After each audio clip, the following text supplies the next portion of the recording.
All right, everybody. Hey, how you doing? Just testing out this StreamYard thing so I can see how it works, especially with doing interviews and things like that.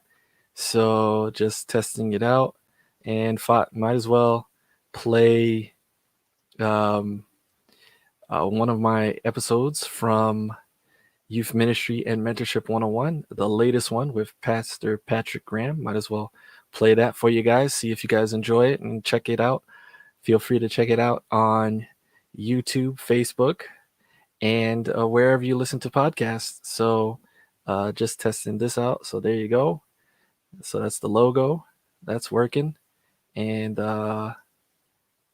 let's see, does that work? Nope. All right. So I'll just be working on that and trying that out. But let's play this for you guys. Just want to let you guys know that For the Z will be tomorrow on the radio in Massachusetts on 93.7 FM, SCA1 Radio Centenal, and feel free to check it out there. But those who are not in Massachusetts will play the episode on social media. We'll stream it around 6 p.m. I tried 3 p.m., but it seems people are busy during that time. So we'll try 6 p.m. and see how that works and go from there. So if you guys enjoy it, feel free to let me know, give feedback and all these things so we can continue to help and learn all these things. But let's try to uh, play that for you guys today. We'll see you tomorrow. God bless. Check out this episode with Pastor Patrick Graham. I learned a lot, man. It was very interesting.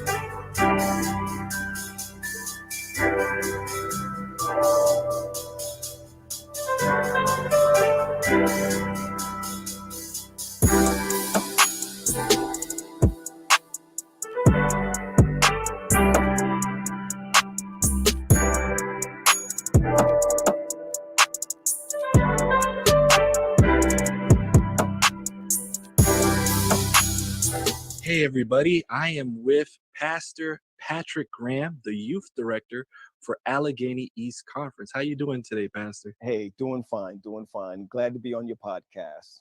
Awesome. The first question I have for you is if you could give a short bio about yourself and what led you to where you are now in ministry.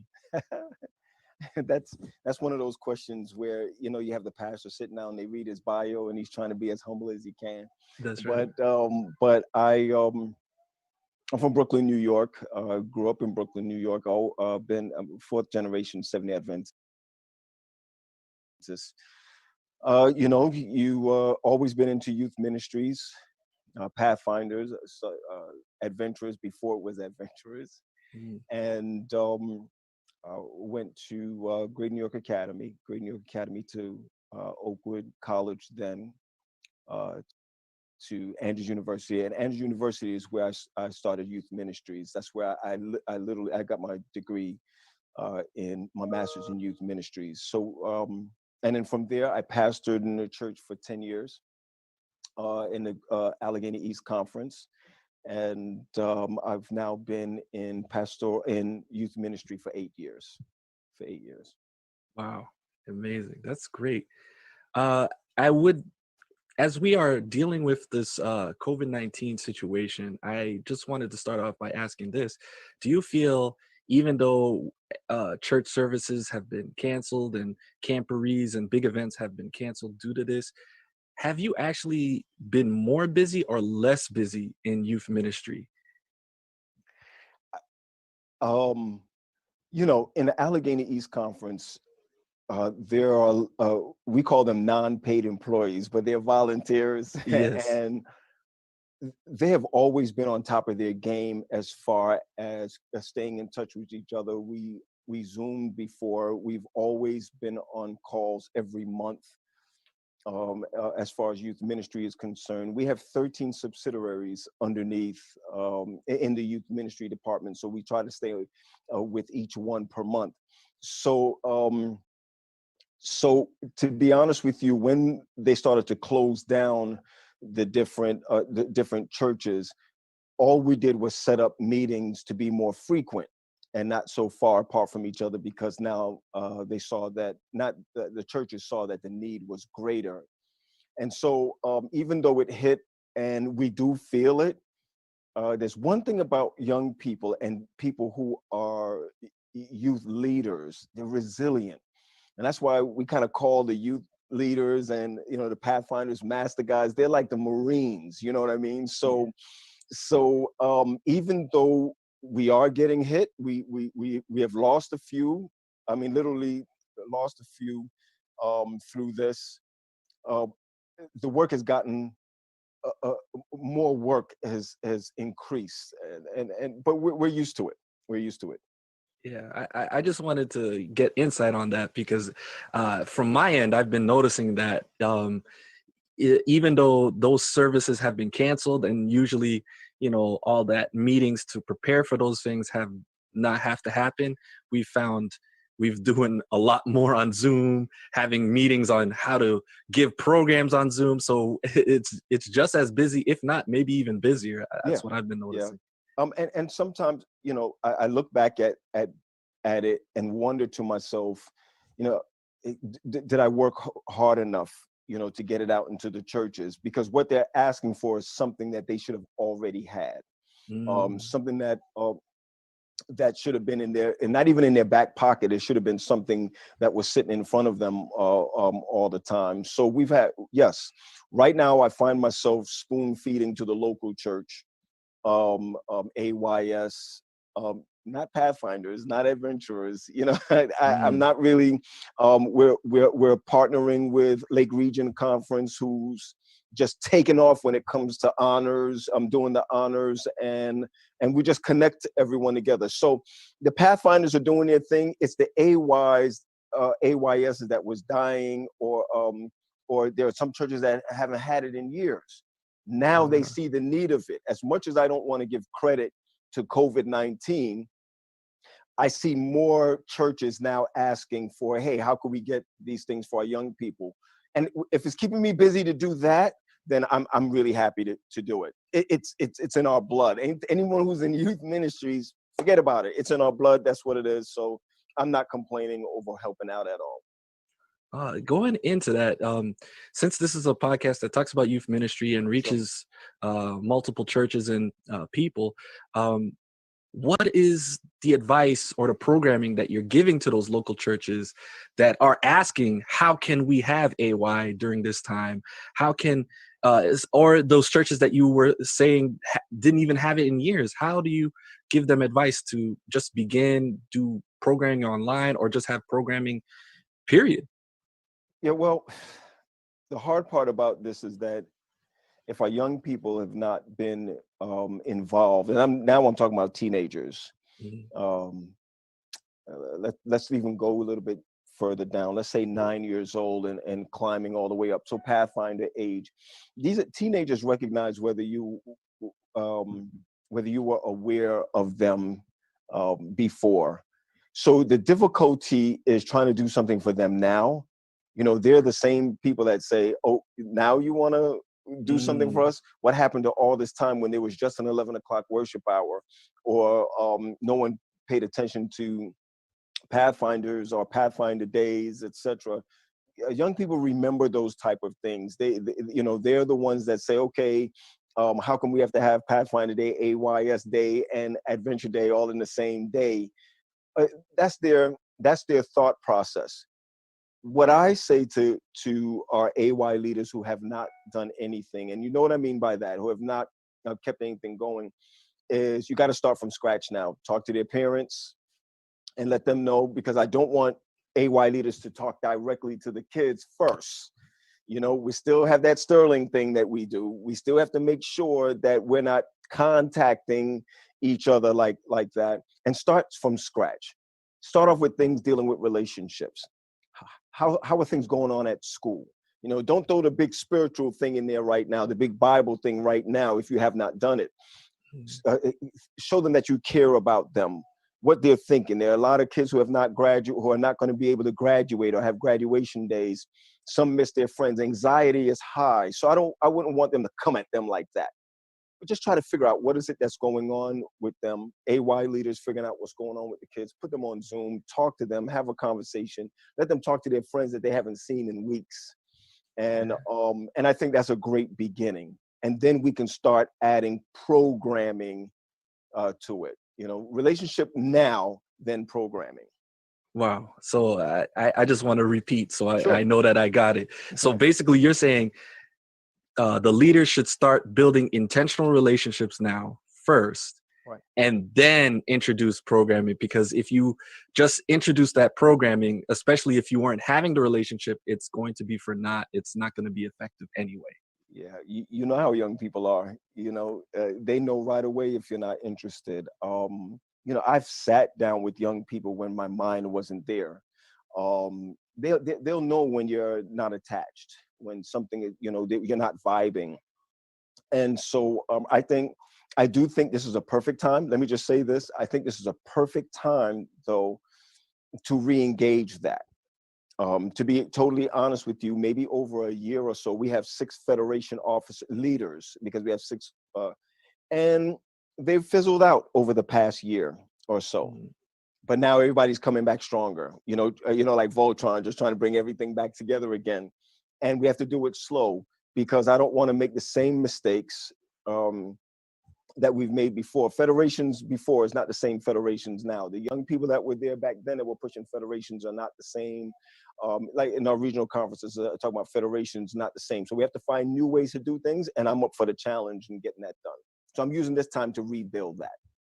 Wow, that's awesome. That's awesome. Now, shifting to more Sure. your specific area of Allegheny East, it's a regional conference, Sure. with a meaning that it's a wide area, Sure. number of states that you're covering. How do you you mentioned you have 16 different, or a great 13. number, Yeah. yeah, a number of subsidiaries, a Yeah. lot of ministries. How do you balance your time, your family life, when you're handling a massive load of youth ministries and responsibility? Listen, I always said to myself, well, I got to run back to the church. The church was a whole lot easier. Let me just say this real quick. Being in the conference office is a little bit different. I vibe off people. So I miss the church. I miss coming to church week after week. And I was a Sabbath school dude too. So even if I were not in a Sabbath school class, I like walking around, to each class, sitting in there, giving my 2 cents. Hey, pastor, get out of here. We're on a good. I miss church. I miss, it's not the bottom. Church is not the bottom. Church is literally the top. It's turned around. In the conference office, I work with great people. There's no but that follows that. It's just that you don't have that. You don't have that one-to-one. You're working on a lot of administrative type things. And when you're a youth director, there's a whole lot of different regiments that you have to go through before you can get to the final product. In church, you have an idea, a couple of people with you, let's go ahead and do it. So that's one of the things that's difficult, but I understand it now. I didn't understand it before. High frustration, and how come I can't just run and do what I want to do? You can't. The risk management of where we are now makes things a whole lot different as far as that's concerned. But how do I manage? I'm just learning now not to take things home with me. And I don't mean literally home. I'm talking about my brain. Because administrators say no, it doesn't mean they don't like you. You know what I mean? If they say no, it doesn't mean that they don't care about your program or anything like that. When you look at the global side of it, they know what they're talking about. You just want them to say yes right away, because most youth directors or people who are into youth, period, and not just youth directors, young people want the now, so we want everything to be done like right away, right? Let's just get it done. I have to learn for me, don't take those type of things home with me. Don't sleep. Don't let it allow me not to sleep. You know what I mean? Yeah. Lose sleep or whatever. How do I balance it? I live in Bowie, Maryland. The conference office is in Pennsylvania. But I'm there when before the pandemic. I was there Monday and Tuesdays or meeting times. Drive up. I stay in the cabin, come on back down, and use the amount of time that you know to get things done. When I'm home, because most of our volunteers work 9 to 5 throughout the days. I have meetings in the evenings and an agendas meetings. What I would like to tell people this: people will come back on the call, and they'll always come to your meetings if you have an agenda. Don't ever go into an agenda just talking off the top of your head. You're wasting people's time. They want to know what it is that you want to talk about. So we can literally be on for 30 minutes, 45 minutes, and we're gone. Which is helpful for me. Family, I do the best I can. By the way, my kids is like 25, 23, 21. So Uh, they're young adults. We hang out, but they're doing their own thing. Um, um, I take the time to be Pat Graham at home and not the pastor at home and not the youth director at home. So I try not to bring all my work throughout the house. So I try to balance the best I can. I wake up at 5 o'clock every morning. By the time 8 o'clock is coming around, 8 o'clock, my administrative and myself, every day we're on at 8 o'clock together to make sure we plan the rest of the day and the week, even if it's the same thing over and over again, it doesn't matter. So I'll get some of my personal things done. Wrestling with God, 5 o'clock in the morning, 6 o'clock in the morning. But by the time I get to 8 o'clock and it starts to speed out from there, I need to start putting on the brakes around 4 or 5 o'clock to get my head back together again. It takes a lot for the balance, the people put some gray on, yeah. but but it's absolutely exciting. It's absolutely exciting. Awesome. I just wanted to highlight that you mentioned that toward the end of the day, you're planning, if I'm not mistaken, the next day or the week. So you know what you're planning. So once you get started, you're already ready to go. Is that correct that you said that? Yeah. Um, Let me go back. So 5 o'clock in the morning, the day before, I already know what's going on for the rest of the week. All right. Um, it's it's it's important for me to know what's going on the rest of the week. I'm not OC. What do you call it? OCD or Yeah, I'm not. But I do wrestle personally. I do wrestle with anxiety.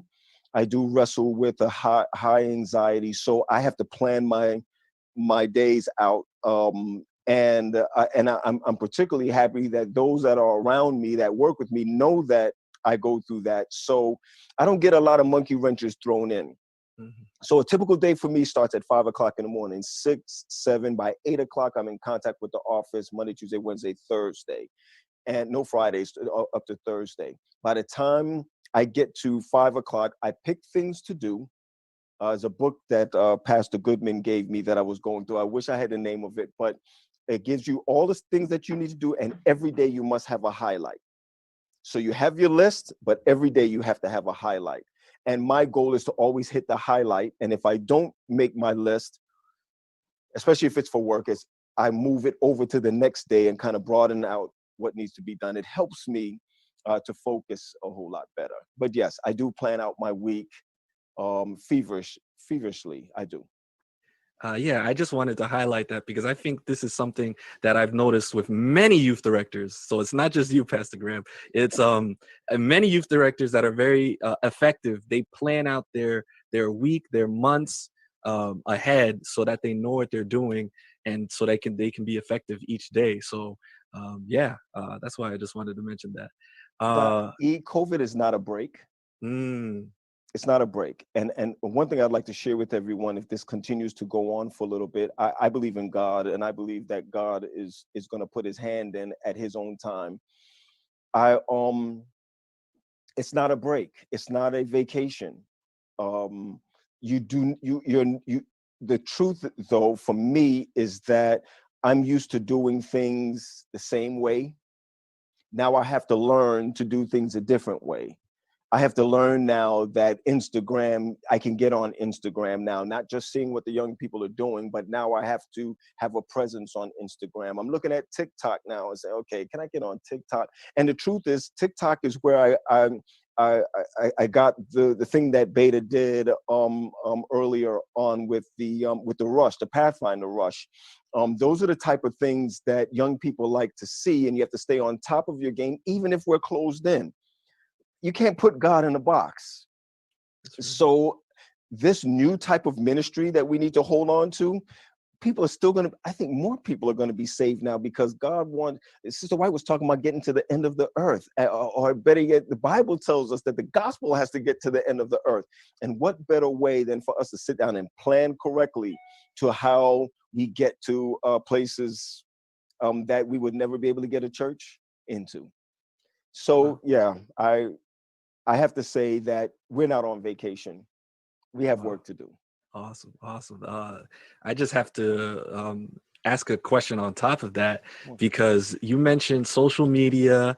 You mentioned TikTok, which is, I think, something that is extremely big right now. And now right. that people are home, they're on it even more.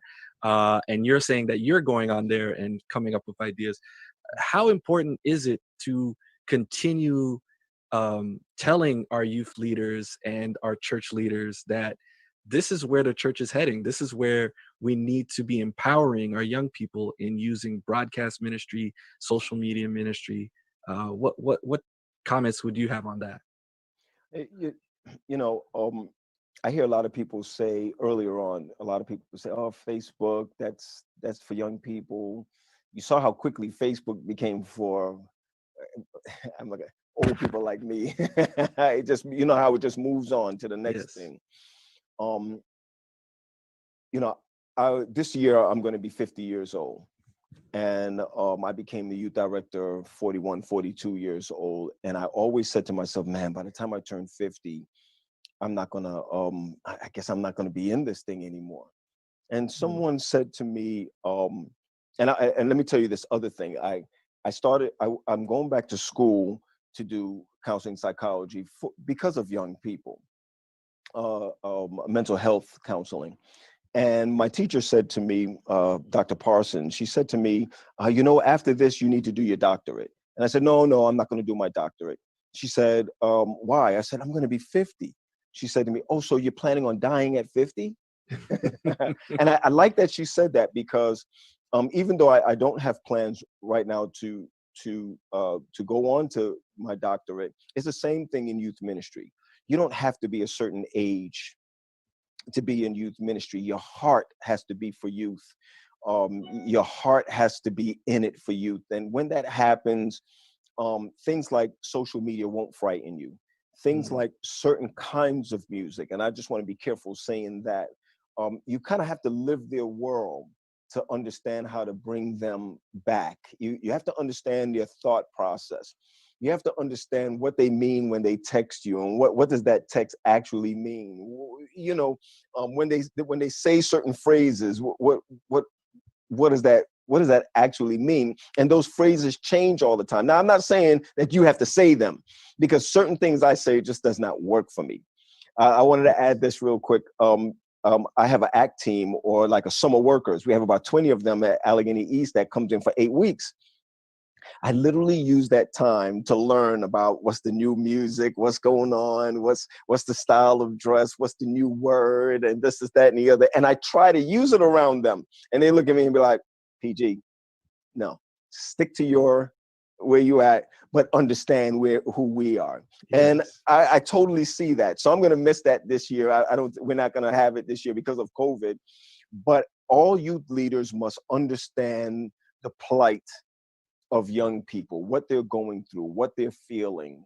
Um, um, they're they're spiritual. They're just not religious. You know what I mean? Mm, And we want to make sure that we'll be able to translate what we do and how we do. wow. So I'll tell the leaders right away. Listen, check it out. It's fun. What we did. Look at all the five youth directors that did the Pathfinder Rush type thing. that thing is going to go away by next week. But that's not the point. They still want to know, do those youth directors think about us? Do they can they engage in what we do?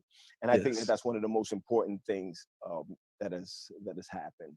Um, Wow. Yeah, I totally agree, and I think you are saying things that I totally believe in. It's when I teach youth leaders about yes, social media, I say it's about learning their language. right, You right, can't if you're called to be a missionary in Germany, you're not going to not open a book of German words and not learn Guten Tag and all these things. that's right. So if you're going to young people, you need to open up TikTok just for a little bit so you can know what the kids are saying. Yeah, And I applaud you for saying that, and I totally believe that, and that's what makes I believe in my heart effective youth ministry. yeah, Um, yeah. I did want to ask you this, Sure. Pastor Graham. Come on. I know it's going to be it's more on the personal side, but I Okay. think it's really interesting and something that people who know you know about. Okay. You are an identical twin, Yes. and your brother is a pastor as well. Yes. Um, how is that in ministry? That to have an identical twin that is in ministry with you, who's a pastor of a church. Um, I'm just going to be facetious. I Go ahead. know you never did this, but I don't think Pastor Paul has ever put on your uniform and pretend to be you at a camporee or something like that. Even though I think that would be funny.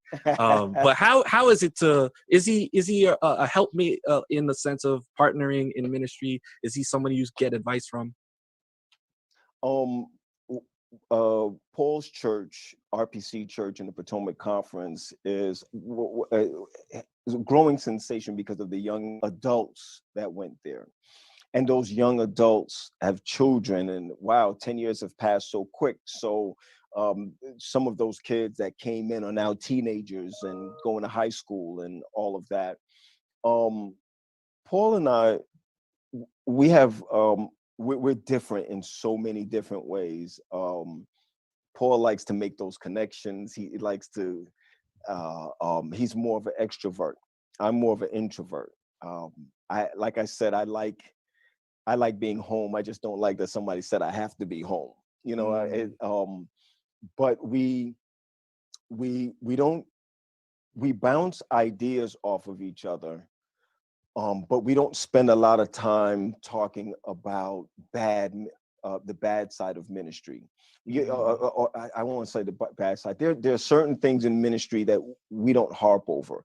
So he doesn't come to me telling me what happened at board meeting. I don't know anything what happened at board meeting. I can go to his church and shake hands with everybody, and they'll probably say, "Oh, I have a run-in with Pastor Graham." I don't know about those things. He doesn't bring those type of things to us, and I don't come back and talk to him about any the political arena of being a youth director. We don't talk about those things, but I do have a twinge of, you said, to be personal. I don't. I love church work, and I envy him mm, um uh for church.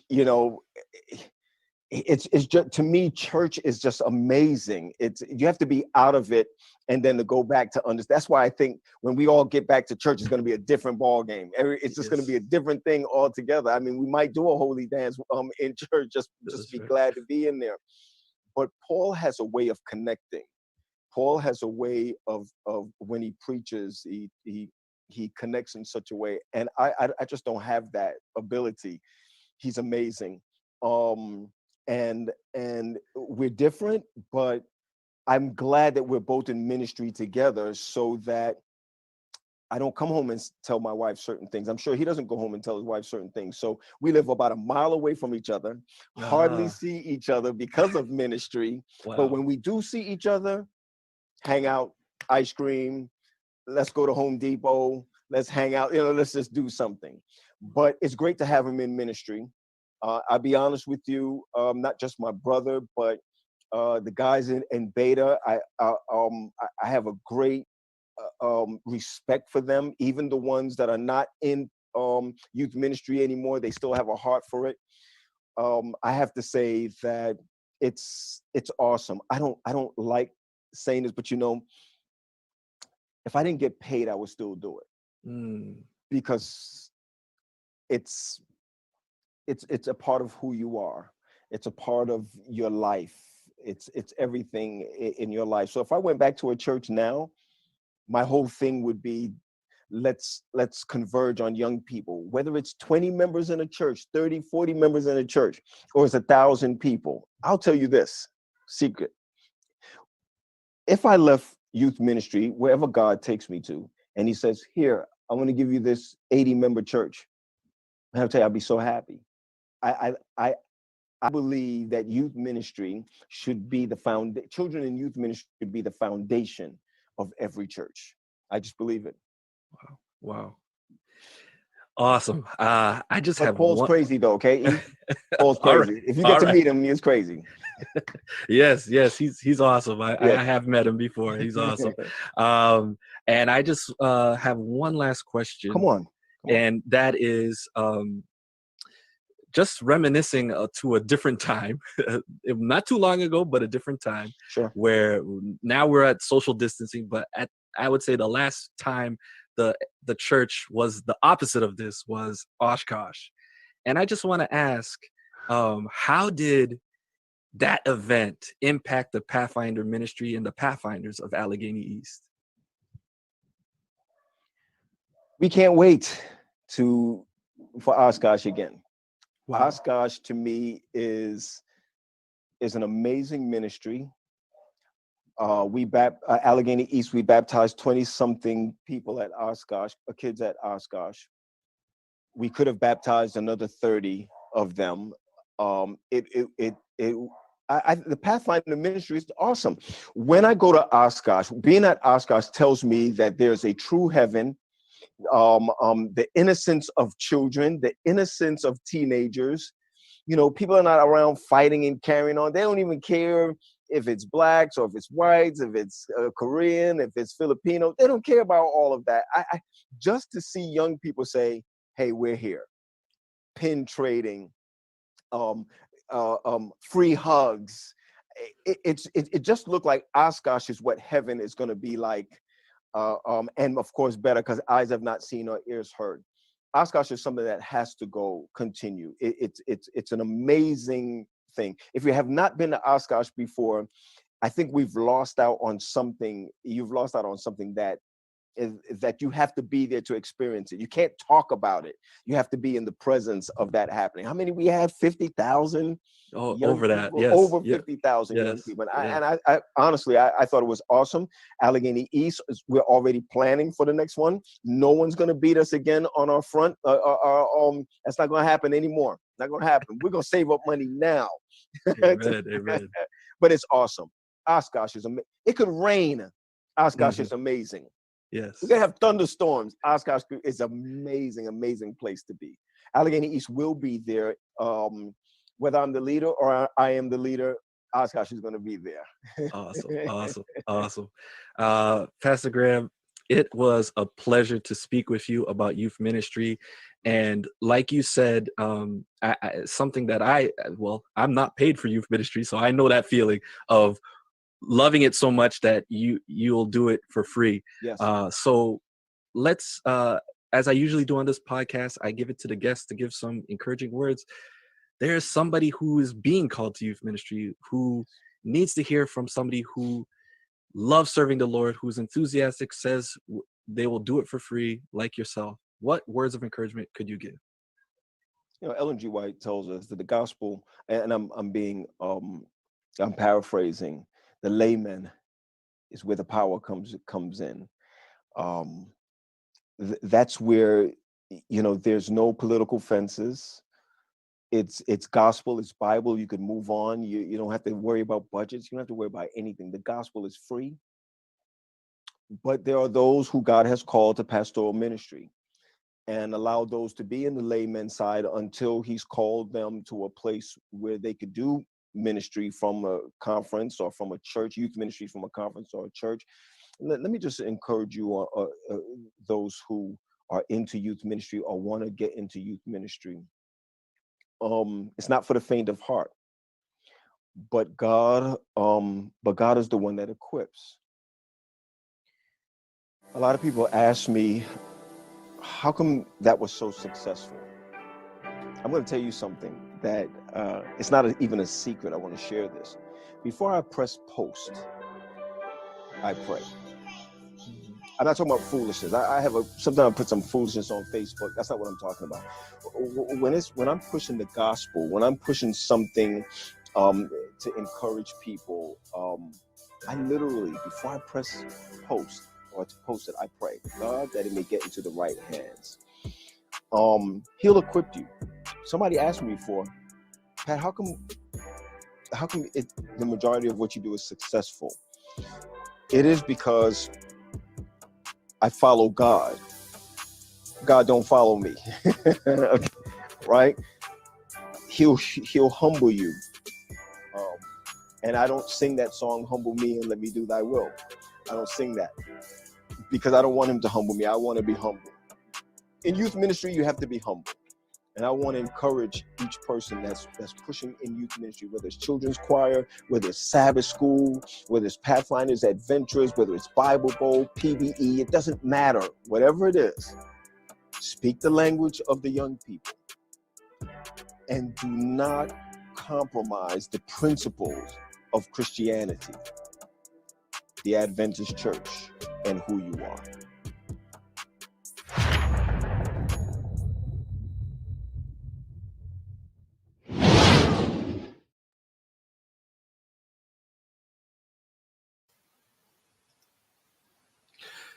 All right. So I hope you enjoyed it, and we will see you tomorrow for Need a freelancer? Go to Fiverr.com and find one in seconds. Or don't go to Fiverr and waste your time searching for freelancers instead of finally taking that trip abroad. Constantinople should be near